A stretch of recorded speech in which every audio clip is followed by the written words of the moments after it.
the difference between social anxiety and being autistic, I mean, there's a lot of things. The sensory stuff, of course, that they've mentioned. The displaying of particular sort of facial expressions and body language on our side. Sort of alexithymia, I would say.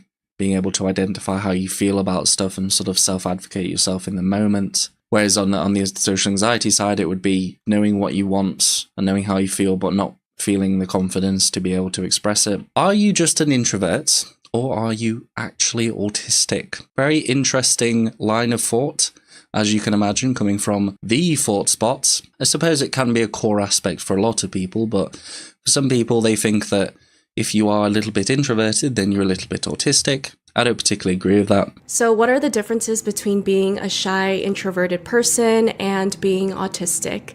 Let's talk about it. Hello, welcome back to my channel. For those of you who do not know, my name is Irene, and I was diagnosed late in my life with autism and ADHD. So as a person who makes content surrounding autism acceptance and awareness, I get a lot of comments every single day of people who are genuinely interested as to whether or not they have autism. And a really common question that I see being asked in the comment section are people who are wondering what the difference is between being an introverted shy person and being autistic, because it seems...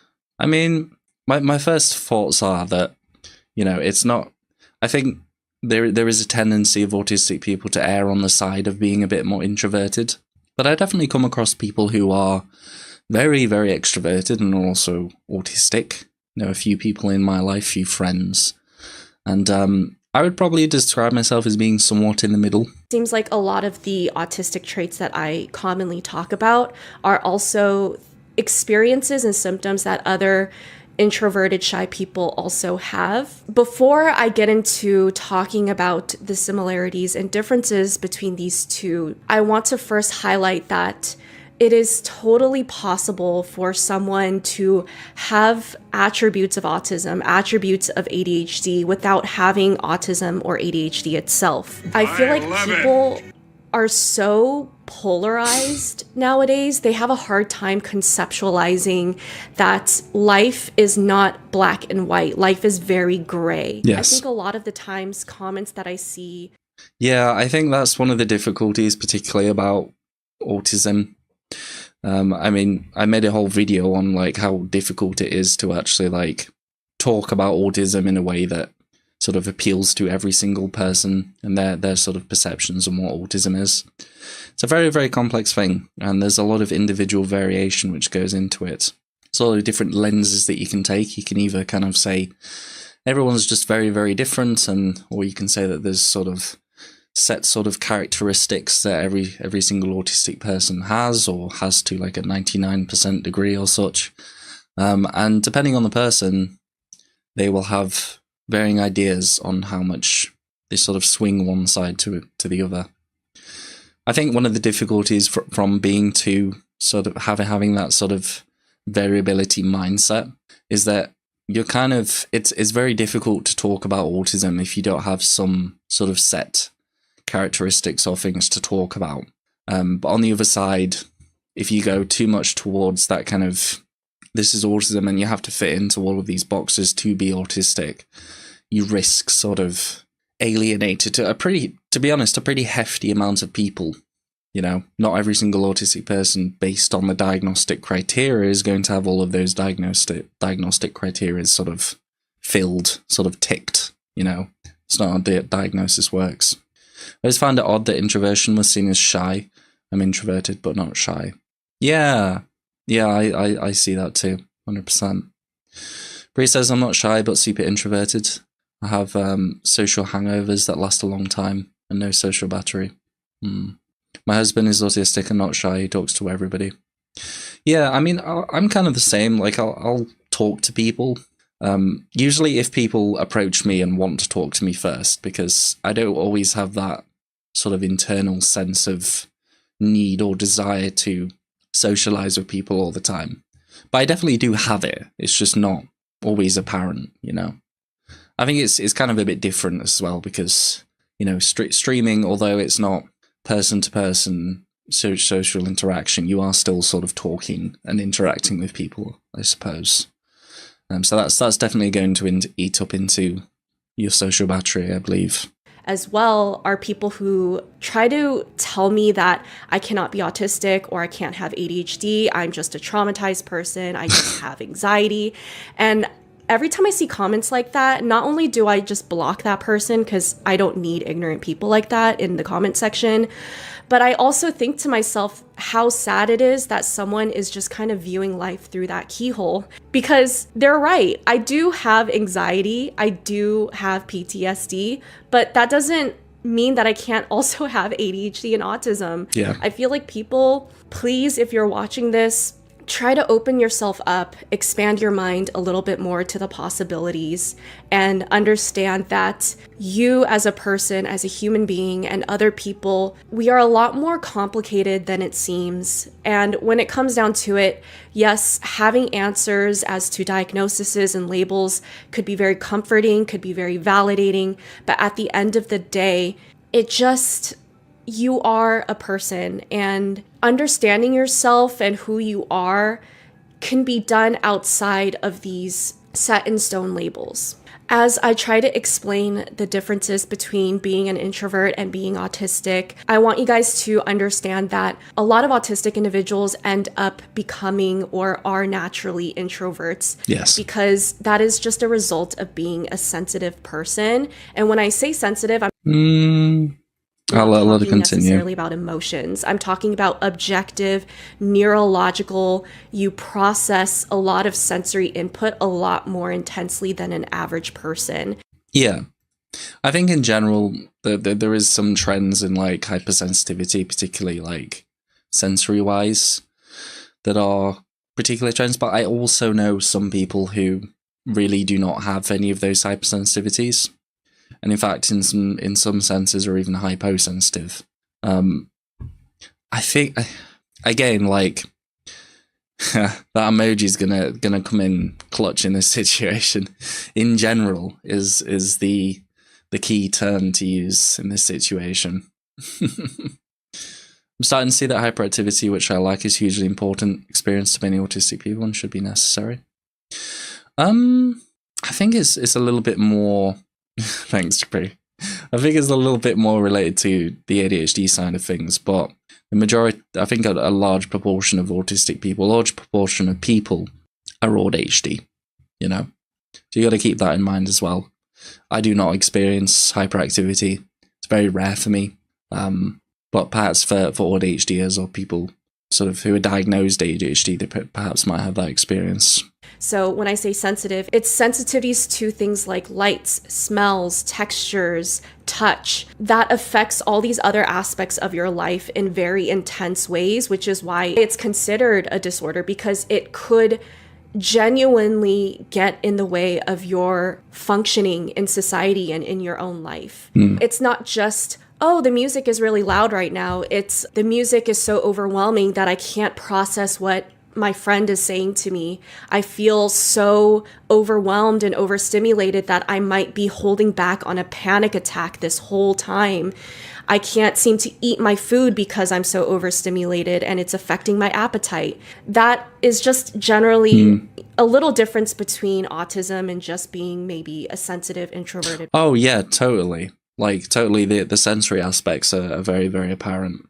I wonder if they're going to talk about eye contact at all, because you see a lot of crossover between difficulties with eye contact for autistic people, and you also see it with people who are socially anxious. But I believe from reading up on it, the actual differences between there are actually like differences in the eye contact aversion from the two. I can't remember exactly what it was like between autism and social anxiety, but I do remember. I do agree with what they're saying, of course, but I do think that it really depends on the person, you know. I think a lot of us do have co-occurring anxiety conditions which can perhaps make us a little bit more sort of like our capabilities for dealing with outside stresses can vary person to person, not just due to autistic traits, but also from sort of co-occurring conditions, I would say. Person. And so let's just jump into it. I want to read to you guys some definitions of what an introvert is and what being a shy person is, because they are different, and talk a little bit about how that correlates or contrasts with autism. Also, don't mind me, I have my oil diffuser on today just because my allergies are so bad and I have not only congestion, but my nose is also super dry and I'm just having a hard time. So I just need a little bit of help here. An introvert is a person with qualities of a personality type known as introversion, which means that they feel more comfortable focusing on their inner thoughts and ideas rather than what's happening externally. We love introverts. They enjoy spending time with just one or two people rather than large groups or crowds. When you hear the word introvert, you might think of someone who's shy or quiet and prefers to be alone. While that may be true for some introverts, there's much more to this personality type. Whether you're an introvert or an extrovert, all depends on how you process the world around you. So one thing I want to point out right away is that I think isn't at its baseline the introversion extroversion scale is like basically where you find rest. You know, what sort of gives you energy, what sort of recharges your battery. You know, perhaps for extroverted individuals, being around people, socializing, talking to people, being in groups is more sort of energizing and healing for them. Whereas perhaps on the introvert side, you sort of find a lot more that you recharge sort of in your alone time doing your own thing. I think that's the difference, if I'm not wrong. Like from what I've read, like the psychology side of things, but I don't know. It's difficult, isn't it? Because there's so many different ways that you can define labels like this. Because it's such like a subjective sort of. I suppose. Well, I mean, it is a personality sort of derived thing. I just don't have the urge to interact. I just love my alone time. It's really interesting, isn't it? Usually, I think what stops a lot of people, particularly who have social anxiety. Not talking about introvertness. People who have social anxiety, the reason why they don't socialize is because it causes them anxiety to socialize, of course. Can't just state the obvious there. But for me, it's the amount of social reward that I get from interacting with people, I think is less than most people. So I don't particularly feel as much of my brain circuitry doesn't reward me as much for socializing with people in general. And I think they have done some research on that. I think particularly it was around oxytocin, you know, sort of oxytocin release related to socializing. When we did that podcast with Dr. Miyabi Shields, we were talking about Mary Jane and how there is a particular receptor that sort of mediates between THC and oxytocin that apparently increases sort of social reward for autistic people. I don't feel rewarded too from hanging out with other people. It makes me feel bad. Yeah, I don't know. It really depends for me. Sometimes it's good for me and it heals me, but other times it can just be quite difficult. This makes me rewarded though. I suppose it's a form of social interaction. Oxytocin, my drug of choice in our body, makes freely equals, well, mine does now. Social anxiety for autistic people is based on our social sensory, everyone. While most people are overly concerned about what others think about them, they worry about their social identity. I think there is an aspect of sensory overwhelm in there. I think there's other sort of causes that. I think there's a lot of different social factors which can make social situations difficult. Past experiences being a really big one, particularly for younger people or people who haven't sort of broken out of the sort of bubble of that secondary school has sort of created around them. There can definitely be difficulties that come with.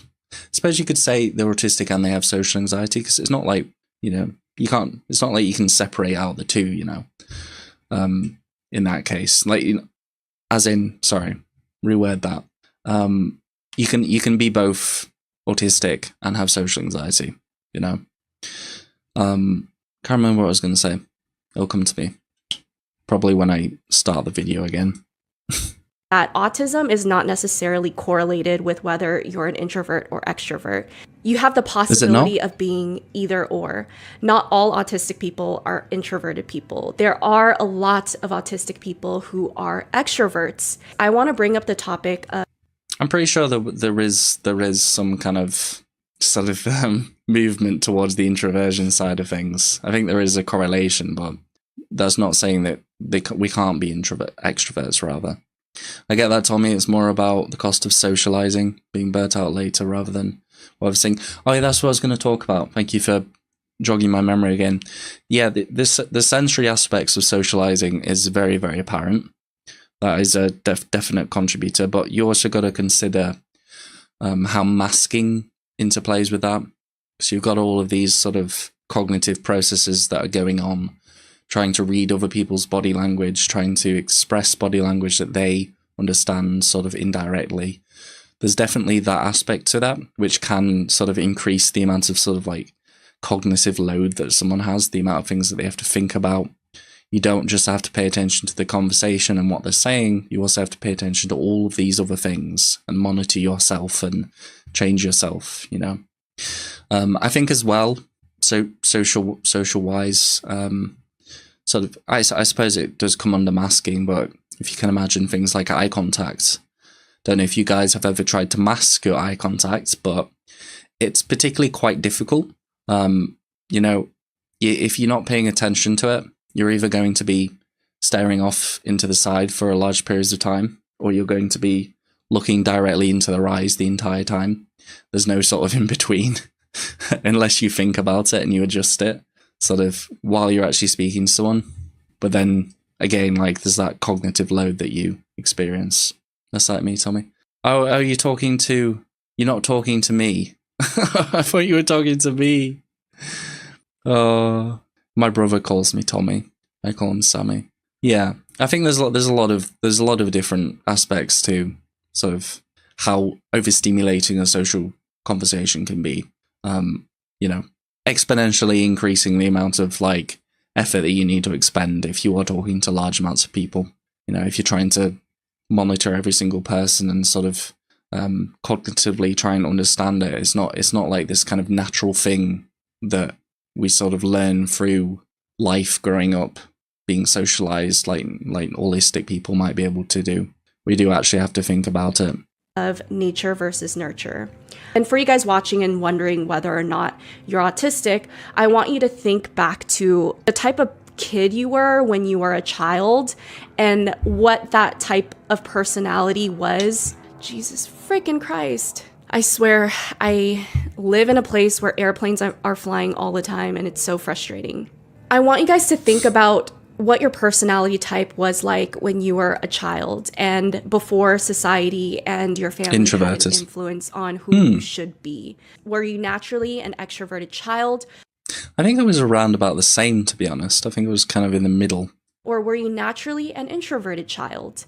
For me, now, sitting here in front of you, I would consider myself a very introverted person. But if I were to rewind time back to the Irene I was when I was a child, I was a ginormous extrovert. I was that kid who would go up to strangers, go up to anyone, and just talk to them, make friends.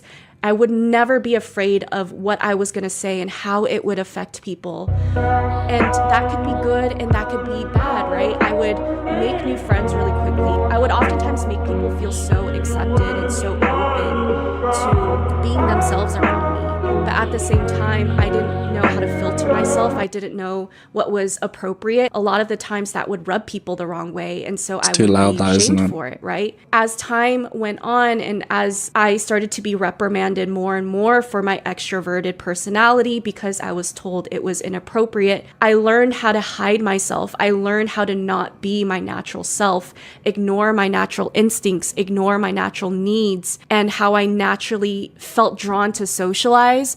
And I learned that to be more polite and to be more accommodating to others meant to suppress myself and to constantly attend to others while simultaneously neglecting myself. And that I do get that. I think Generally, like in society, extroverted qualities are sort of put on a pedestal to a certain degree. You know, you've got to be socially confident. You've got to know how to work a room. You know, if you can develop these sort of extroverted qualities, it'll do you well, sort of within the workplace. You know, there's not really many people saying, you know, be by yourself, do some reading. You know. You know, it's always go outside, enjoy yourself, talk to other kids, you know, in school and in working life. It's get out there and meet new people, and you know, it's not really something that's put on a pedestal, introvertness.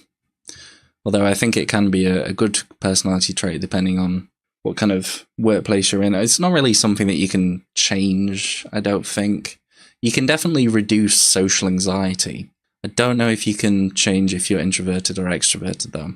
I think it's very sort of genetically determined that people are inundated by multiple sides on a daily basis telling them how they have to go out and be the life of the party. But buy this product, you'll be lied to. Love society is based on BS. Yeah, I guess so. It's a very cynical worldview, that, but I do identify a little bit with that. Yeah. I think when my brain's lost me again. God damn it. When I was a kid, I never really integrated that much, and when I did, it was just confusing. I think somewhere in high school I started masking because I realized I probably needed to engage with people more and came across as more extroverted. Yeah, 100%. I'm such an Eeyore concerning parties. Eeyore. Oh, I see. I actually do enjoy a good party, to be honest. I was very much a party person at university, or at least like for a portion of my years there. Spent years observing how to socialize and made a lot of masks. Yeah, 100%. That was more so accepted than who I was as a natural extrovert. This is the nature versus nurture, right? My nature was an extroverted child, and then the nurture of life conditioned me to be an introvert. I genuinely feel like behaviors do make up a person. I think if I literally spent 20 plus years reinforcing being an introvert and suppressing myself and keeping to myself, I will naturally grow to become an introvert, even though there were those extroverted tendencies there and still are those extroverted tendencies there that do come out in certain situations. Yeah, I think one thing that I wanted to touch on was concerning sort of the value that we put on sort of extroverted qualities, because I think a lot of what held me back from actually sort of going out there, socializing, being around people was trying to. I sort of thought that I needed to be this extroverted person in these spaces, that it wasn't sort of acceptable and okay to be a bit more of a quiet person, you know? Not everybody who goes out into a social situation needs to be that sort of life of the party person. In fact, not everybody looks upon people like that in the most favorable light, you know? Generally, whenever you sort of enter a social space, if you were to enter like a party scenario, like a dinner, something, sort of a semi sort of public event where different social circles are kind of brought together, you're undoubtedly going to find people of all sorts of varied personality types, and some people are very introverted, and you can talk to them and you can have good chats with them, and it's kind of nice. And then other people who are perhaps a bit more kind of extroverted and like to hype everybody up and sort of do all of those types of roles. But I'd say if you are personally struggling with that environment, just remembering that you do not need to put on a performance, that it's actually okay not to put on all of these qualities just because you are socializing. I think that's an important thing to remember, because you can put a lot of pressure on yourself to try and act in a certain way that's not natural to you. You just want to approach the situations, you know, that bog old standards stuff that people always talk about. Just be yourself, you know. It's a bit of an annoying thing, and everybody does not want to do that, and it's, you know, you have all of these kind of fake it till you make it mentalities, but generally, like, if you want to have a better time, if you want to enjoy yourself, be more genuine, Just approach it as you are. And then if you feel like you want to talk, if you want to engage with people, then do so. But there's no need to constantly talk and be sort of the center of attention. It is not at all required for you to be a social person. And at this point, I feel like there is that sense of nurture that overcomes the nature. If you are thinking about whether or not you are autistic or an introvert, I want you to just get that out of your head. Think about whether or not you are an extrovert or introvert and whether or not you are always that way. So if you're an introvert now, were you always an introvert or were you taught to become an introvert? Adding on to this topic, I want to also How can you be taught to become... I suppose you could be taught to become an introvert. Maybe not directly, but due to experiences, I can imagine that could be a thing. 100%. Interesting. expand it a little bit further into sensory sensitivities. Having sensory sensitivities can push someone to have introverted-like tendencies. I think it's really important to distinguish the two. Are you someone who naturally craves and feels nourished by being around other people or being outside in different environments? Depends. Because a lot of the times, extroverted autistic people can genuinely crave and want to be around other people and be in different environments, but still feel that fatigue that comes from just being sensitive to a lot of sensory input. And likewise, a lot of autistic people become introverted solely because of having sensory sensitivities, and socializing becomes so painful for them, not because of the emotional aspect of it, but because of the objective sensory sensitivities aspect of it. If you imagine you're spending time with the people you love, you could enjoy being around them and interacting with them. But if you're constantly being bombarded by all of these sensory sensitivities and you're physically feeling tortured the whole time and feeling so anxious and on edge the whole time, it makes the interaction almost not as enjoyable. Therefore, you might find yourself avoiding social interactions just because you might not have the energy to put up with the sensory sensitivities. 100%. I think there's some, like, scientists were trying to understand why autistic people struggle sort of both with socializing and sort of sensory environments. There's this concept of sort of habituation that I have talked about before. But generally, it just means when people are, or animals are, exposed to sensory stimuli that are quite consistent. So if you can imagine like a bar or a club or something of that nature, after a while, or after a pretty short time of being in that environment, you sort of adjust to it and sort of tune things out. Whereas autistic people can have a little bit harder of a time to adjust to that new sort of sensory environment. You might feel that, you know, it doesn't really matter how long you're in that situation. You're still your attention is being diverted towards what's going around in your environment and not necessarily what the other person is saying to you. And that can definitely be quite a difficult thing to overcome. I tend to habituate a tiny bit to a certain extent, but it still does have an impact long term on how much I can sort of handle being in that environment as opposed to other people. I don't get affected that way. Socializing is work, but I don't feel I'm bombarded by my sensory environment. Yeah, it's very dependent person to person. As you guys can start to see, all of these things are not necessarily the same. They're all its separate experience, but I feel like people are so used to generalizing everything that they don't necessarily see those little details. Yes. Around 1/3 to 1/2 of all people in the US are introverts. Though it looks different in everyone, introverts have many of the same patterns of behavior. In general, introverts need quiet to concentrate, are reflective, are self-aware, take time making decisions, feel comfortable being alone, don't like group work, prefer to write rather than talk, feel tired after being in a crowd, have few friendships but are very close with these friends, daydream or use their imaginations to work out a problem, and or retreats into their own mind to rest.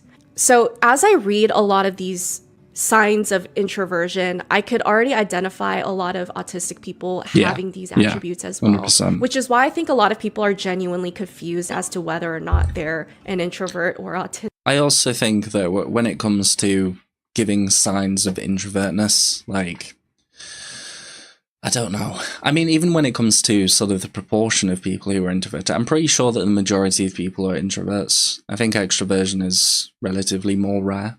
Just both from I think I read that somewhere. Might be wrong.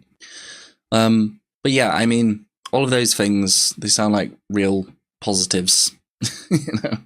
I feel like the whole thing on like self-reflection and things like that, maybe that is related, but I would hazard a guess and say that it doesn't sort of stop extroverted people. I think it's better less seen in this very broad sense and more better sort of characterized by that, where you rest, where you find that your energy, where you find that you can most recharge after like a long day at work. Like, do you want to go out on the club? Do you want to go and talk to your friends after? Do you want to go for brunch, or do you want to spend time with your workmates after work? Where do you want to recharge? Where's best for you? I think that's a better indicator rather than trying to dissect like different personality aspects of it. I'm not necessarily saying that ThoughtSpot is wrong and that these couldn't be indicators, but I think it generally is best understood through that lens, I feel most like an ambivert, which captures my ADHD, I think, the best.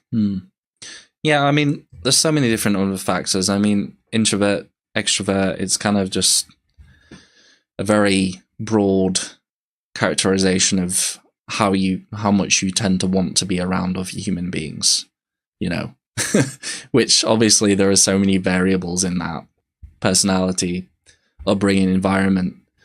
Perhaps in cultures where there isn't as much social interaction, like actually the UK, to be honest, introvert, sort of the scale of introversion, extroversion might be very different.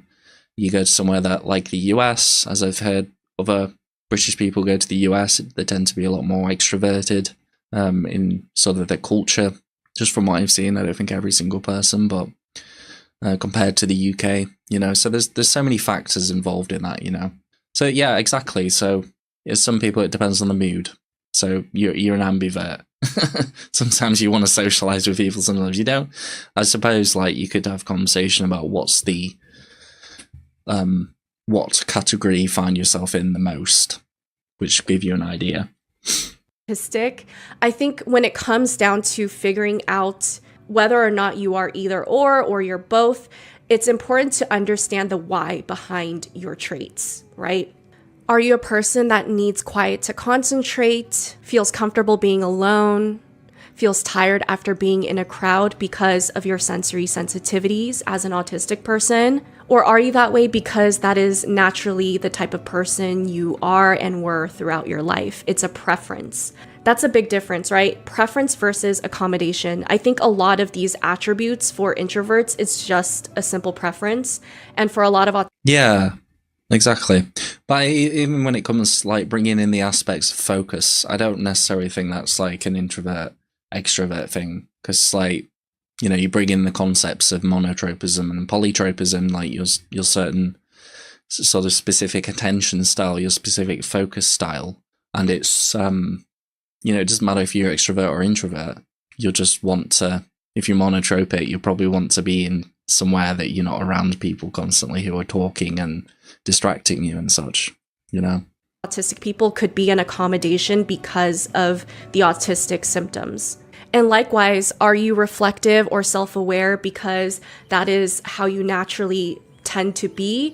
Or did you have to learn to be that way because there were many social situations in your life where you do not naturally fit into, and because social cues and social fluency isn't something that comes naturally to you, you had to really develop that side of your brain that's constantly hyper vigilant, hyper reflective, hyper self-aware in order to try to assimilate and fit into social situations. Social camouflage. I feel like a lot of the times the difference between just standard social anxiety and the social anxiety an autistic person has is that I feel like an autistic person will always have a tinge of confusion along with the anxiety. Yeah. And it's like you put in all this mental work to try to understand what's going on, how to talk to another person and how another person is trying to talk to you, what that means. You do all that mental work, and at the end of it, you're still not quite sure if you could be or couldn't be right. A part of masking and a part of camouflaging is also accepting and knowing how you're wrong and needing to understand how to act accordingly and to present accordingly and socialize accordingly. And I'm not... I don't know, because I do think that, if you have a more introverted sort of style, you're obviously going to have less interaction with other people and therefore less learning about the different aspects of socializing. Like, I've met people who are not autistic, a lot more socially anxious, a lot more introverted than I am. They don't particularly understand things very well, to be honest. Like, when it comes to socializing, I think generally, again, in general, we can have a harder time with it. 100%. I mean, autism, pretty much like the pillar that, two of the pillars of autism, particularly for ASD1 individuals, is the social behavior and the communication aspects of things, which, they're both sort of related to how we communicate with other human beings and live with other human beings. So it would make sense. But I also, I think if someone's generally more introverted, they're not that interested in people, they're not particularly going to learn about all those sort of intricacies of social dynamics, So it's obviously very environment dependent as well, social norms, social, how would you say, so not social norms, social etiquette is going to vary from environment to environment too. Not everyone's going to be aware of it. When you go to a different country as well, you're not aware of the social etiquette over there. It's kind of not very natural to you, so you can experience that in that situation. Yeah, I don't know. It's a complex topic because, I'm trying my best to engage with the notion that introvertness is more than just how you like to divide your attention. I'd say that the rest of it is probably just perhaps some correlations in certain personality traits, maybe. Not too sure. Maybe I'm thinking about it too much. Saying that people who are introverts and or have social anxiety can't also be confused in social situations. That's not necessarily the case. The difference here is that I think people who are naturally socially anxious, they still have the capabilities to understand and learn about social dynamics and carry that forward into future social interactions. And of course, I'm generalizing here. Not everyone is going to fit into these diameters perfectly, but I feel like for a lot of autistic people, every social interaction is its own thing and is different, and therefore we are kind of confused in every social interaction. So for example, let's say a socially anxious person doesn't really know how to interact with their boss at work because they haven't worked professionally before, it's their first job, and they may be kind of confused as to how to talk to them, how to interact with them. But once they get the ball rolling and start to interact with their boss more, they start to learn, okay, these are the ways you're supposed to interact with this person, and so on and so forth. And they carry that over to all these other interactions with their future bosses. Give and take a few differences here and there with what the interaction looks like. If I put an autistic person in the same position, how we deal with that is we memorize almost like an instruction manual. We write it out in our own minds of, this is how I interact with this specific person. 1, do this. 2, do that. 3, do this. It's very literal and very detailed and very specific. I think that's why a lot of autistic individuals are so good at pattern recognition. But at the same time, it's also why we seem so rigid and black and white, because let's say I came up with a list of 30 ways I need to interact with my first boss. And then in my mind, I could think, great, I know how to interact with bosses moving forward. And then I move on to my next job and I hold myself accordingly to that specific list. And a lot of those things don't necessarily fit into this new relationship with this new boss. And I could then feel super confused as to why it's not working, why I'm not being received well this time around, and then be confused as to what I need to do then. And I would also have a hard time replacing the certain parts of that list in my mind with new ways to interact with this new person. Yeah, I don't know. I feel like a lot of this stuff is kind of like related to like masking, you know? I'm not too sure if that's like, well, I mean, there's a lot of autistic people who do use social scripts. I don't use social scripts, but at the same time, I don't mask. So, I don't know. I suppose I'm not particularly the best person to sort of approach this because, you know, I've been autistic my entire life. Pretty much anyone that I go to work with, I say in the interview that I'm autistic. It's kind of understood that I'm just going to interact and be different. And people know about it. HR knows about it, you know, particularly in workplace environments. Yeah, I don't really think about that stuff, to be honest. I don't use social scripts consciously, but I realize I have been doing it. Yeah. I don't think I do, you know, myself. I'm a bit of an odd person. I think that there's definitely some intricacies in there. I think probably one of the differentiating factors would be, you know, if we were going to talk again sort of in a general sense, the difference between social anxiety and being autistic. I mean, there's a lot of things. The sensory stuff, of course, that they've mentioned. The displaying of particular sort of facial expressions and body language on our side. Sort of alexithymia, I would say. Being able to identify how you feel about stuff and sort of self-advocate yourself in the moment. Whereas on the social anxiety side, it would be knowing what you want and knowing how you feel, but not feeling the confidence to be able to express it. I'm trying to think of some other autism versus social anxiety things, because that's the only way that I can really conceptualize this kind of comparison between the two. Like, I'm looking at it in terms of social anxiety versus autism, because I do feel like introversion is a very broad thing, which can be characterized in lots of different ways. Yeah, what do you guys think? Miss Pat says, I don't even mask that well. My autism isn't subtle. I'm 100% coming down on people just assuming someone who can read and understand medical research can't be pretty majorly autistic. Really want to help ND people when I figured myself out. Yeah, to assume everyone can mask is weird. Yeah, I don't know. It's I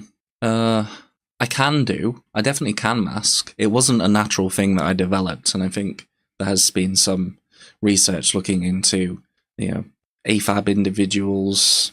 What's the opposite of that? Would it be AMAD individuals? I'm not too sure on the terms, but generally, like, I don't think men do it as much, boys do it as much as girls, women.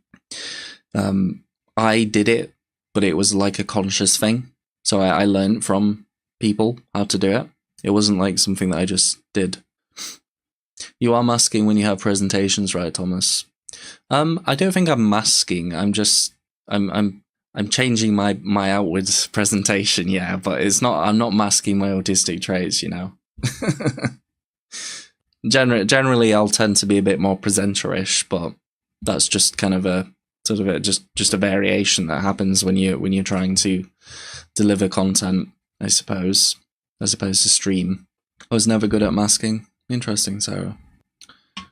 I used to mask hard to protect me. Yeah, I mean that's a very important use for it, I suppose. You know, we can talk about all day about the negatives of masking, but in a situation where you're feeling particularly at threat in some form, in some fashion, whether it be confrontation or bullying or social isolation, you know, the natural thing that you're going to want to do is trying to fit in to sort of avoid those negative feelings, those negative experiences that you have. 100%. Definitely not a good thing, but I suppose I had the luxury of not having to do so, I guess. Due to my physicality, it's not often that I get into a situation where I feel under threat, you know, so I don't really feel as much need to do that, but I definitely did when I was younger. But the way that I camouflaged was through avoidance. So it wasn't masking; it was compensation. So I would just avoid situations, avoid confrontations. Not always with success, but that's how I would do it. Because I didn't understand much. I don't know. I don't know where the mask sort of started to dissipate. You know, I don't know whether it was just I think maybe it's as a result of having a fascination with neurotypical individuals. I find them very interesting. So I think when it comes to me, I just express in the way that I do. I kind of focus more on the direct stuff, but because I have such an interest in neurotypical individuals, and I have a lot of experience talking and sort of being a part of a friend group and working with neurotypical individuals, I can understand what they're trying to say sometimes. Just, I guess, not even consciously. Sometimes consciously. Really depends how much I know that person, but yeah, I suppose it's just generally what I do is I just be myself, and if there is some form of miscommunication, I try to point that out, or if there is some indirectness, I try to bring it back to the directness, you know. But no, I think it's quite a hard thing for a lot of people to understand, because, like, I'll get comments saying that, "Oh, you don't look autistic," and then I say something further and I say that I don't mask, and it's like. So you don't look autistic, and you don't try to not make yourself look autistic. Something's not adding up here, but I have no idea how to explain it. It's very clear that I'm autistic based on my history, based on how much I know myself and how much I've read and thought about autism. But yeah, I don't know. I always feel like it's kind of a sense of not really fitting in as much. I guess I don't really fit in anywhere. I'm kind of in this sort of middle ground, this middle realm between different sort of groups of people. I don't really feel like I slot in anywhere, you know. Autistic is about the brain, and I don't get why people think it should be apparent. Yeah, I mean, I think it's understandable. I mean, from the lay perspective and from the scientific perspective, it's, you know, generally differences in social and communication. So it would make sense that you would be able to see if someone struggles with socializing and communication to a certain degree. But then again, like, there is the other aspect of what, you know, you're not watching me have a communication, have a social, be social with another person one-to-one, you know. I'm talking into a microphone and a camera to you guys, of course, reading the chat and stuff, but I'm kind of in my element in this sort of dynamic, because I get to monologue, you know. So I'm just speaking and speaking. So it's a little bit different. It really, really does depend on what my mental state is like as well. Let's understand a little bit more about the autistic example, because I'm interested to hear what they say about this, because it's quite a complex one, and I think it's a needed conversation to be had, because there is a lot of misconceptions that people think that because they're because they're introverted, that they have a touch of autism, or they're a little bit autistic, you know, which is not the case. And Always. That keeps moving forward with all the future interactions. And so I think a lot of the social anxiety coming from autistic individuals versus an introverted person could be because we don't know how to generalize and move naturally within interaction. We don't know how to just learn from an interaction and how to carry that forward, because all the interactions are these very detailed, memorized things of how to sound, how to talk, how to look, how to respond, how to perceive, how to interpret. And that changes from person to person and from situation to situation. Yeah. And therefore, in my mind, I have folders of every single person and how to interact with them versus just general groups of, this is how I conduct myself in this situation and that situation. 100%. The generalization thing is definitely a really key thing there. Because it's not even just social situation is also related to skills and how you apply them. You know, generally there's not as much crossover that we can do from thing to thing as much as most people could. That kind of act of sort of generalizing your skills or generalizing what kind of social presentation you need to have in certain settings. Again, all pretty much solved by just not thinking about any of it and just being yourself. But I do realize that, you know, some people masking it's a hard one to shake. Yeah, there are differences, aren't there? You know, one time I went on a TV show and I didn't because I'm just myself in every situation. You know, whether I do a podcast, whether I do an interview or a presentation, or I'm just talking to someone one-to-one, it's like the same thing. So it does kind of help me sort of make me come across as a bit sort of quirky and perhaps like I don't know what's going on. But I don't know. I think people can value someone who is just themselves in each situation. You're not like trying to perform. You're just kind of being yourself and saying whatever, you know, communicating with people in the same way. Other people don't like it, especially those who are in positions of authority. They can find it to be quite irritable. But also, I don't particularly like people who are like that, who are quite authoritative anyway. So, you know, if boundaries irritates the says, this says more about quality of them than you. It's hard to figure out my morals because of boundaries. Handshaking is the worst for me.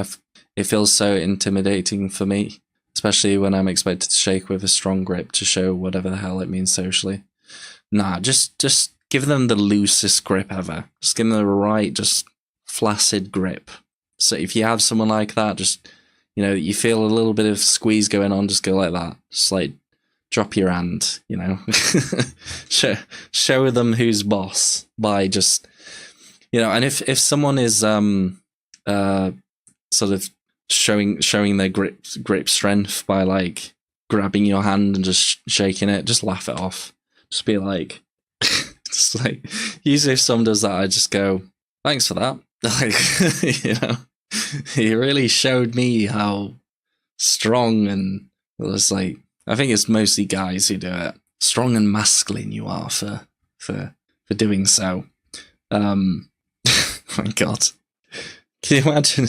Like, I wonder if they vary it person to person.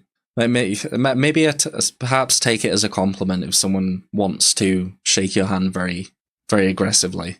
You know, they're wanting to impress you with the handshaking ability. Situation. It's like within the family dynamic, I have folders for every single family member. Within work, I have folders for every single person I interact with in all different types of jobs. Okay, so I really want to go over the differences between introversion and shyness because they are different. Many people think of introverts as shy, but the two aren't linked. Nope. Introversion is a personality type, while shyness is an emotion. People who are shy tend to feel awkward or uncomfortable when they're in social situations, especially when they're around strangers. They may feel so now there's three things that we're having to contend with. There's social anxiety, there's shyness, there's introversion, and then there's autism. Yeah, I think shyness is best characterized as sort of an in-the-moment sort of emotion. I would agree with that, 100%. My God, there's so many terms, and all of these terms have different ways that people interpret them. So many shades of grey in this world. Nervous, they become sweaty, their heart may beat quicker, and they may get a stomach ache. They may be inclined to skip social events because they don't like the negative feelings that take over their thoughts and bodies when they have to go to parties or other activities. People who are introverted also prefer to skip social events, but it's because they feel more energized or comfortable doing things on their own or with one or two other people. Introverts don't choose to skip social events because they have strong negative reactions to larger gatherings the way that shy people do. They just prefer being alone or in very small groups. It's a preference. So again, you can have autism and be an introvert. You can have autism and be a shy person. And you can be an introvert or be shy without being autistic. Let's get that clear, okay? Can we just say that someone's proclivity for being shy is social anxiety? Can we just like collect the terms together? It's getting like so many things, so many aspects. Paul Sue asks, what's the current topic right now? We're comparing introvertness with autism, and also shyness, and also what is the other one? Social anxiety. We should normalize social distancing. Yeah. Well, yes, shy is social anxiety. It is, isn't it? I mean, well, I think social anxiety is a condition that people have. I don't know if it's a variable condition, like it's dependent. It must be dependent to a certain degree, because you're not going to be as shy with someone that you're around constantly as much as a stranger, perhaps. But yeah, I think generally just viewing it in terms of that, you know, shyness is an emotion, you feel it to things, but introversion, that's a preference, and social anxiety is a medical condition. Yeah, I think we got it. If I were to point out a difference between shyness and autism, is that I think a lot of the times autistic people could feel uncomfortable in social situations, and that doesn't necessarily have to mean because of the social aspect of it. Sometimes it could just be an objective sensory thing. So for example, there's so many times where I'm in social situations with a large group of people, and I could be completely comfortable with everyone and feel good and be happy that I'm there, but I still feel that building discomfort happening throughout the night or day because I'm just getting consistently more and more overstimulated. And I tend to have these moments during socialization where I have to kind of retreat into my own self in order to just have some sensory deprivation, recharge before I jump back into interaction and perceiving. And it seems like the definition.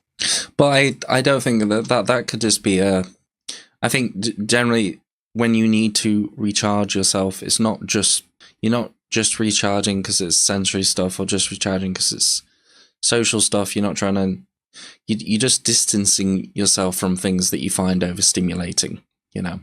So if you don't find socializing to give you anxiety, you don't have social anxiety, you also don't have sensory difficulties, you also don't mask, you're probably going to be able to stay in that environment for quite a while. There's a lot of different aspects that go into that, 100%. I hope I'm making sense. I do like to have definable things that I can look at, because or else it makes quite difficult. Yeah, Potato says introversion is more currently defined as a preference and personality psych. Yeah, 100%. Definition for shyness here is just this anxiety built around feeling discomfort around social situations, and that leads a person to skip social events because they're so uncomfortable. I feel like a lot of the times autistic people will push themselves to socialize and be in these events because they want to be around the people that they love. They want to connect, but they still get objectively overstimulated by all the sensory input. Whereas just being a shy person without autism could just be you're avoiding socializing because you just don't enjoy it that much and it is very overwhelming. Perhaps autistic people have a little bit more nuance there. They may skip social events because they may not be able to handle being overstimulated, or they may push themselves to socialize because they genuinely want to, while simultaneously knowing that they're going to be overstimulated from it. And likewise, it sounds like the definition for being an introvert is just a preference. You like being by yourself and you like doing things on your own or with a very small number of people. Yes, a lot of autistic people can be like that, but a lot of autistic people also feel very, very lonely when they spend so much time by themselves. And when they... Yes, 100%. I'm tired. I'm not tired, I understand.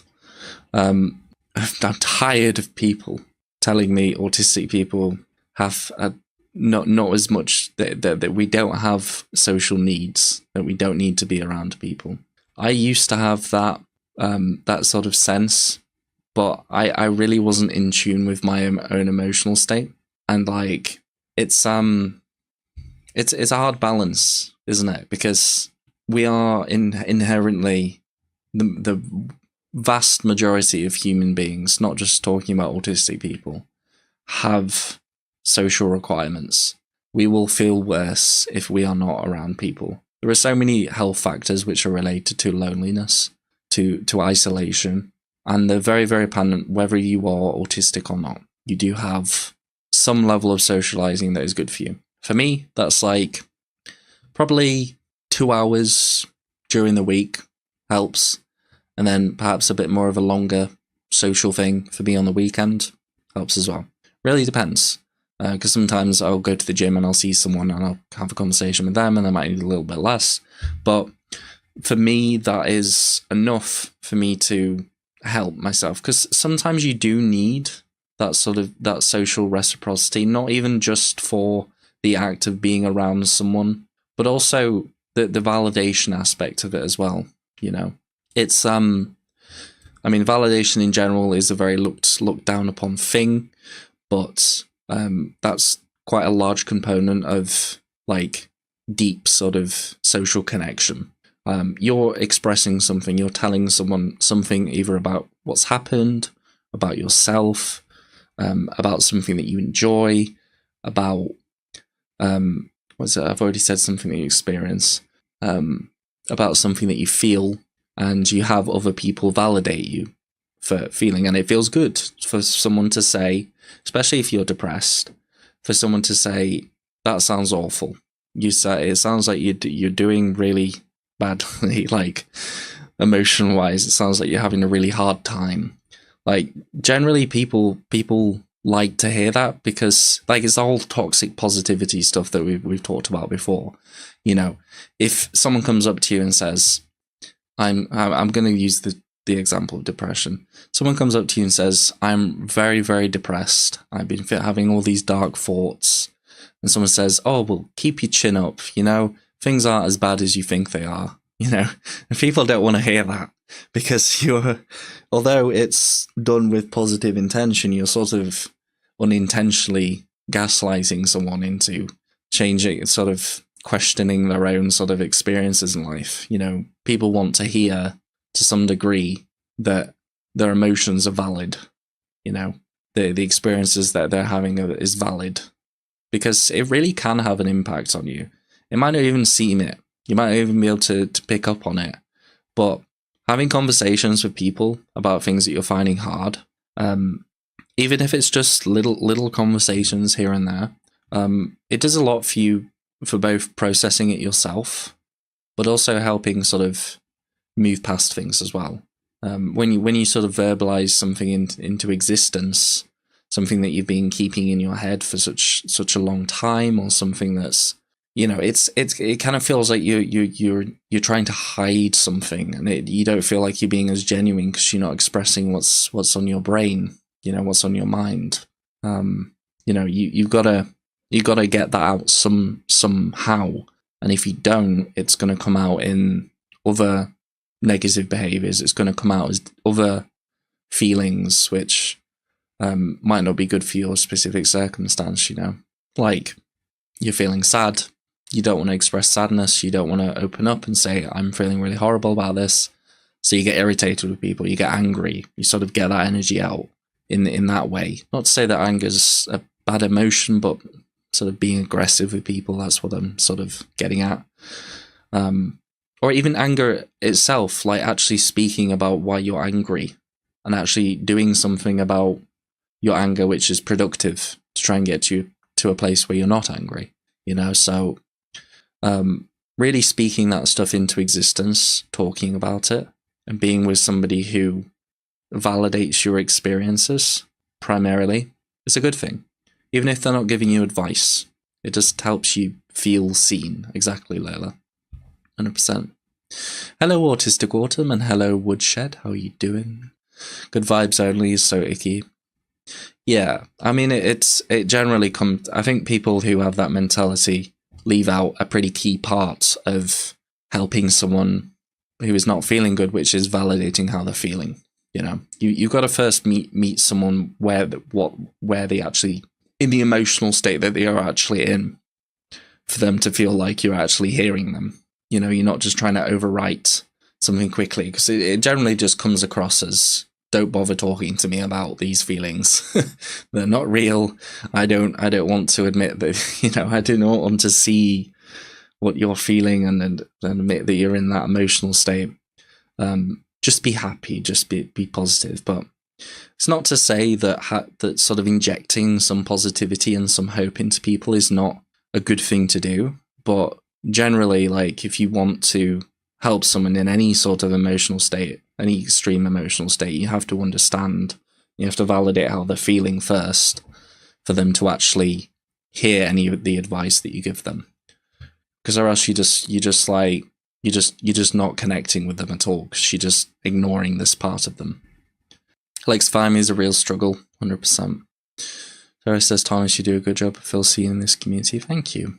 Much appreciated. Makes me feel happy, that. Thank you for the validation.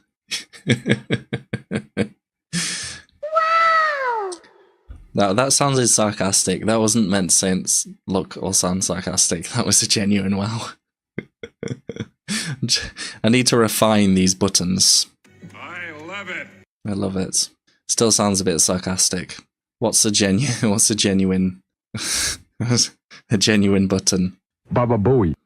Yeah, that's not a genuine button. They do have so little people in their lives because they actually crave a lot more connection than they themselves or others may expect. So a lot of autistic people may end up doing a lot of things on their own and looking like an introvert on the surface, but they may not feel good about it. They may feel chronically lonely or find themselves feeling very sad and empty all the time because they want to connect and be with others, but they know that that's going to be very hard for them and very overstimulating, so they end up avoiding it because they just can't seem to function in social situations. So I want you guys to really understand that although a lot of autistic people can look like an introvert and can look like they are shy on the surface, that might not be their nature. And if you're an autistic person or suspect that you're autistic, I want you guys to check in with yourself and see how you feel about these traits. Do you feel... Yes. I'm so glad that they brought this up, because it's something, again, that I've been thinking about for a while, which is the ways that people interpret autistic traits. I've found in some situations with neurotypicals, particularly who do not understand autism very well, that they interpret my autistic behaviors as anxiety, as shyness, as being introverted, particularly like related to eye contact, I would say. Also, it can be related to body language, the posture that someone has. It can also very much be related to like speech apraxia. If you're finding it hard to, if you're finding that you're taking a long time to process what someone's saying and thinking a lot about what you need to say, sort of processing what you actually want to say in response to someone, people can interpret that as being shy, as being introverted, because you're not like... they kind of interpret it as you're thinking about it, but you don't have the confidence to say it, but you're actually just processing things a bit slowly, you know? And that's why I'm reluctant to seek out a diagnosis. Why? Why would that? Why would you be reluctant to seek a diagnosis? I mean, the thing is with... It's not even just because people know that you're autistic. It's like, it would be the same if you were undiagnosed or diagnosed. Like, it's going to be like, they're going to pick up on that stuff anyway. They're just going to interpret that stuff in that way. Not all the time, of course, it's dependent on, but I have found that a lot. Like, that people do interpret some of our behaviors in different ways. There is also, like, I don't know if you've seen it, it depends what kind of YouTube videos you watch, but there is a big, I think we watched a video on, like, Sigma males at one point. There is a lot of stuff out there which is very much encouraging people, or sort of helping people sort of cope with feelings of loneliness and isolation by like, you're like a different type of person. You're an introverted kind of sigma male, sigma female person who doesn't need that stuff, and it's kind of glamorized. And I think that's fine if that's the way that you work and all that, but I do think there's probably a large proportion of people who are probably using that sort of community, that sort of label, to avoid, getting the social interaction that would make them happy. Taking the steps in order to get that social connection. I don't know if any of you know much about that aspect of YouTube, the internet, but yeah, I'm scared to get a misdiagnosis. Yeah, more common to get diagnosed with generalized anxiety disorder. No, I do not. I'm not saying that you identify with those, Russ, but I'm just saying that is sort of a separate point I'm making. There are some people out there who generally sort of use that term to sort of, I think people describe it as like coping with stuff, which is fair enough. I understand that. But like, there's nothing wrong with wanting to connect with people, to have socializing. I'm a singer. Thank you very much, lol. Yeah. I don't know. I think there are people out there like that. But who knows? Less labels, more authenticity. Yeah. Yes, I've seen quite a lot of those videos glamorizing the lone wolf persona. Yeah, I think it's generally sort of a, I was talking about earlier about the sort of the way that we glamorize extroverted qualities. It's sort of a counter movement to sort of include introverts in being these kind of interesting, quirky, sort of mysterious characters and such. Diagnosed or not, I'm autistic AF. Yeah. Me too. Feel genuinely good and content with being by yourself often, doing your own thing and not socializing?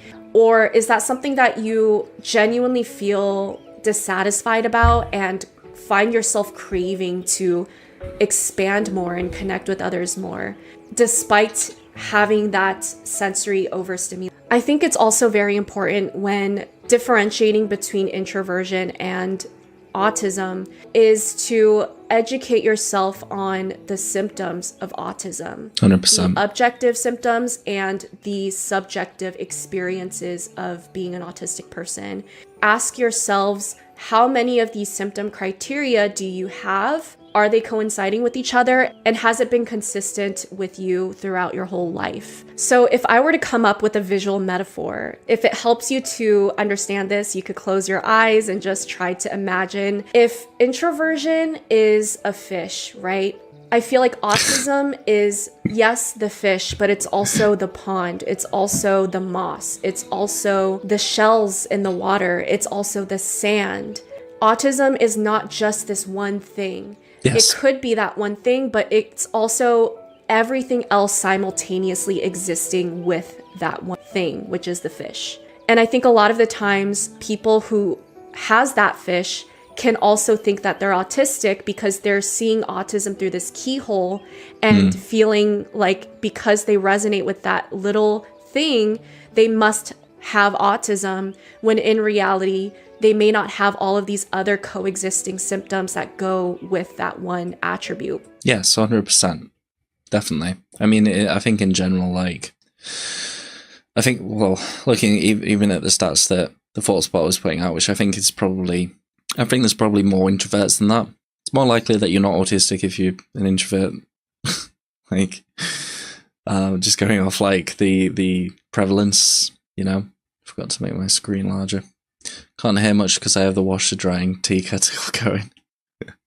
Put some headphones in. Why did the fish's scales keep falling off and popping back on though? I don't know. I think the lone wolf trope might also be why people judge someone who prefers to be on the lone as being edgy and therefore pretentious. Yeah. Just had Irene on the podcast. It was epic. Oh, I can imagine Woodshed. How are you contacting all these YouTubers? Because I saw that you also interviewed Meg at one point. I would very much like to podcast. Yes, that would be nice. Need to be on top of it. I'm gonna interview Neurodivergent at some point. And Megan Neff is gonna make another appearance at one point as well. I feel safest alone, and that's kind of sad. Oh, I understand that as well. That might be something more related to the anxiety, maybe. I don't know. Via DMs and emails. DMs on YouTube. Can you DM on YouTube? So I contacted Meg over on Instagram, but I don't know if they saw it. And so some symptoms of autism that I want to highlight is, again, sensory sensitivities. I know that's a common one I always bring up. Have you always had sensory sensitivities, no matter who you were at what different aspects of life, no matter what environment you're in? Do you have sensory sensitivities when you're in the comfort of your own home? And do you still have those sensory sensitivities when you're out in unfamiliar situations? Does having a sensory sensitivity make it harder for you to eat, for example? Yes. Does it make it harder for you to show up to work? Yeah. Does it make it harder for you to do chores and tasks at home? Does it make it harder for you to even socialize? Does it make it even harder for you to emotionally regulate and to talk to other people, verbalize? I think that definitely the view of it being like one piece of autism could definitely be a thing. It's not the deciding factor. You do not have to be introverted if you are autistic. But I think it's fairly more common, I would say. There are obviously other aspects to it, like executive dysfunction, your focus style, monotropism. You've got different aspects of, like, obviously like meltdowns and shutdowns versus like panic attacks that you might have with social anxiety. Sensory differences, of course, quite a large one there. You also have differences in sort of repetitive routines, behaviors. Stimming might look a little bit different for autistic people as well. There's more of a sense of masking your identity when it comes to autism as well. I don't think there's anything else that I can think of. There's obviously a lot more, for sure, when it comes to autism, but I think that those are some pretty good ones to go on. I think generally, like, this video, like approaching this topic, it's kind of more of trying to dispel sort of people's thinking that introversion equals autism, which I think is very much needed. But yeah, I mean, it's just it's a little piece of many autistic people, this introversion sort of nature. I switched deficits to differences. A lot of psych terms are very stale and clinical. 100% potato. Oh yeah. The overlap with depression, autism, TPSD, hypermobility, burnout. Yeah, that's another big one. 100%. Yeah, hobbies and interests, special interests. Big one there. I don't know if you guys. Thank you very much, Woodshed. I don't know if you guys have this feeling or thought, but it's something that was very, very apparent to me at university. I have a lot of information in my brain, but I feel somewhat unsure about my competency with certain topics because I cannot recall every single part of a topic all the time. Like, sometimes, like, information, facts that I know just kind of pop up into my brain, but they're not there consistently and they're not sort of always easily accessible. And I find just the fact that I can't just access that piece of information at any point, that it's somehow sort of a reflection of how much I know about it.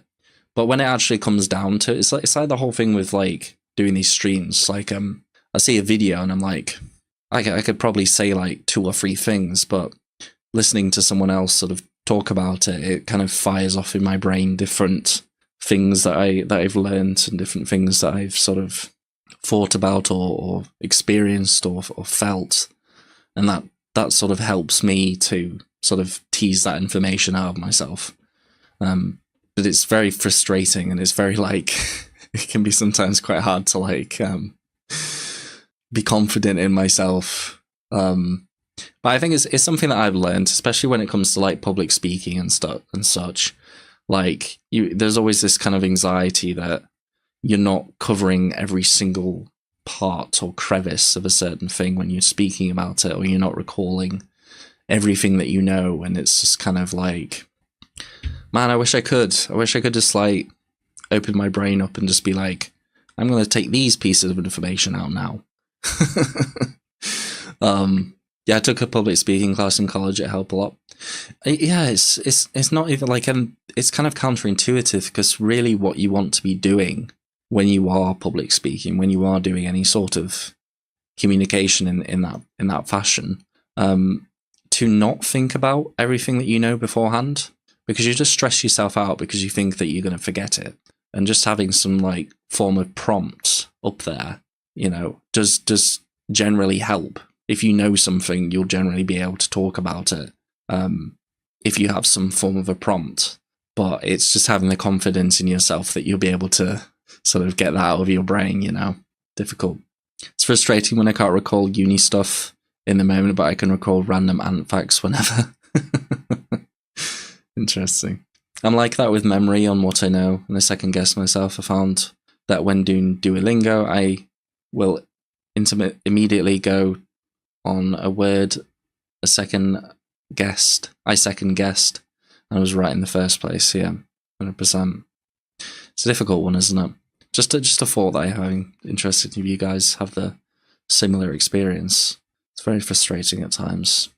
Does not do a very good number on my confidence, especially when I go for like long periods of not streaming or not making a video. I'm like, how am I going to approach this?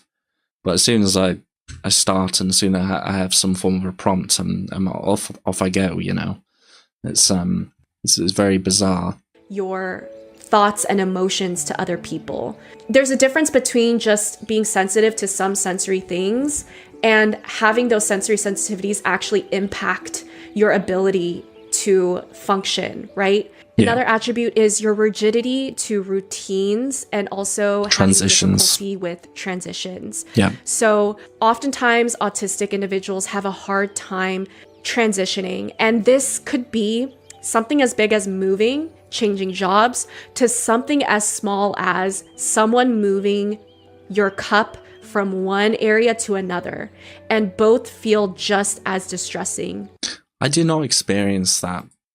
I don't find those small changes to be distracting. I wouldn't really say that that's a transition. I think it's a change, but I don't really find that to be distressing. If I can't find it, I find it distressing. But it's like that whole thing about, you change the chair placement, or there's some change in the food items that you bought, and the autistic person is going to have a meltdown over it. It's never really been that intense of an experience for me. Yeah, small changes don't bother you. Big changes to my day, how I, and also the transition period between one thing and another, definitely can be quite difficult. To an autistic person. For me, when my partner says, "Oh, hey, do you want to go grocery shopping right now?" Even that is difficult for me to transition into, because in that point in time, I may be on the couch relaxing. I wasn't expecting to leave the house and to go to the grocery store. And so neurotypical people might think to themselves, "Oh yeah, let's go do that." Or, "Oh, give me a second to finish up here and then let's go." But for me, it's give me half an hour. Genuine discomfort. And I have to take some time to fully wrap my head around that concept, let alone check in with myself to see if that's something I even want. Because I may want to go to the grocery store, right? But just because I wasn't ready to go, that autistic side of me needs time to transition into it. Yeah. And so what I've noticed is I'll ask myself whether or not I want to go. That's the first thing. Usually the answer is yes, right? I'll be like, okay, I don't mind going to do this activity. I need to set a transitional point for myself to get from what I was doing to doing that task. As you can see, Music. That's not necessarily something that all introverts go through or neurotypical people go through. That is definitely a part of my autism, right? And as for the rigidity with routines, I think that is a part of having a lot of sensory sensitivities, is you begin to curate your life in a very specific way so it runs generally well for you, right? You learn how to function within that well-oiled machine. And so to us, when certain routines are disturbed, it is like taking one thing from our well-oiled machine out, and we can't afford to take those things out. right? It ends up ruining the machine because the machine was built a certain way. And so it can't accommodate when one or two things are taken out. We now have to go back and rebuild that machine without that one piece. And so when something is changing in and out, like let's say you take that piece out and then you put it back in, you take it out, put it back in.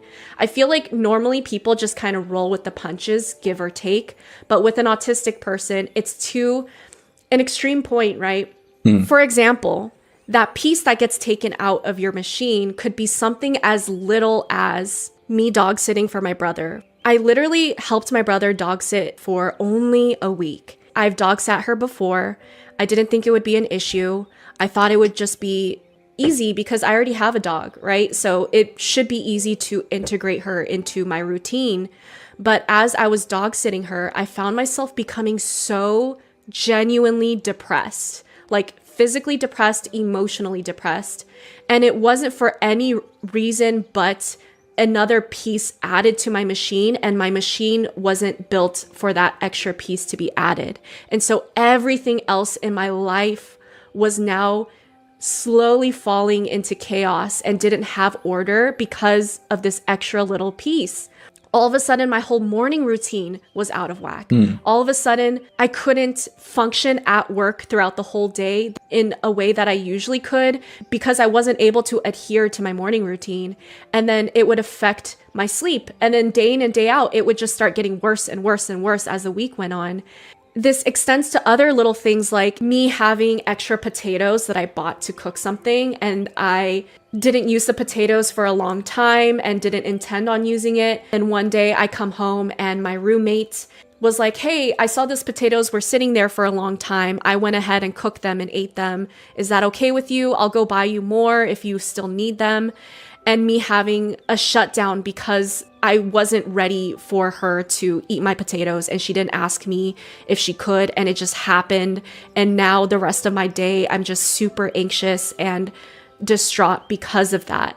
And it's not necessarily because I objectively needed the potatoes. It's because I have a hard time with transitions, with new things, and rigidity to what I'm used to and what is normal to me. I think with introversion and autism, social deficits or social anxiety could be normal and could be present for both of them. So when you're considering whether or not you're autistic, I want you guys to also consider whether or not you have these coexisting symptoms along with your introversion, along with the shyness, along with the social anxiety or the social deficits. But anyways, you guys, I hope this video has been helpful for you in understanding and distinguishing the differences between being an introvert and being autistic. If it was helpful, leave a comment, like the video. These are all great ways to boost my content in the algorithm to help reach other people out there looking for videos like this. Thank you guys for tuning in on today's video. I will see you guys on next week's video. Take care. There we go. Very interesting video. I think it can definitely be summed up very succinctly as introversion is perhaps a common thing that autistic people have as part of how they go about their lives, where they find the most solace, where they find the most relaxation, the most recharging. Is it with other people? Is it in noisy places, sort of different environments? Is it by yourself in your own company doing your own thing? I think it really depends person to person, but also not always a component of an autistic person. But generally, is a factor. I think maybe that was concise. I don't know. Might be concise, possibly. Yosemite. Yeah, it was awesome. Thank you very much to the Thought Spot. Make sure to go and check out their channel, give them a like, and if you are feeling ever so kind today and you want to support me and help boost my stuff in the algorithm, please senpai, like, subscribe, consider becoming a member for only 99 pence, as low as I could put it. You get access to a whole bunch of badges that level up every month that you are a member, and you also get some cool little emojis that I designed, some of which I designed on stream. Yeah. Artistic folks, rise up.